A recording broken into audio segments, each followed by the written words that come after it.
Hello guys, welcome to the channel. This video will show you how to disable people to editing on your Google Sheets. Actually, there are several ways how to doing that. If you want all the file, the Google Sheet particular file doesn't allow anybody or everybody to edit, you just click on the share button and then make sure anyone who has access here, for instance, I will, I will add my another email,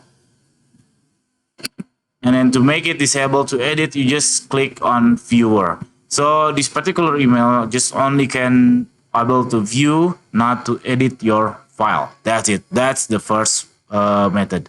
And then the second method, if you want to people only unable to several or just one or two tab sheets, what you have to do, you just right click on the tab sheet and then you can click this protect sheet and then make sure the set permission only you that able to edit this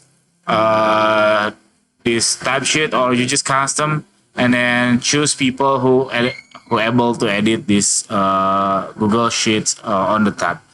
And then the third method, if you want to make only particular or just few cells or columns that protect from anyone to edit it, what you have to do is you just click on any cells or column. For instance, I will block these cells and then right click and then view more action and then click the protect range. So this method similar with the second method. The principle is basically you just allow permission people or anyone only to view, not edit, or disable to edit, or not give permission to any people. That's it. It's very simple tutorial. I hope it's helpful for you. If it's, please subscribe our channel. Thank you for watching. Bye bye.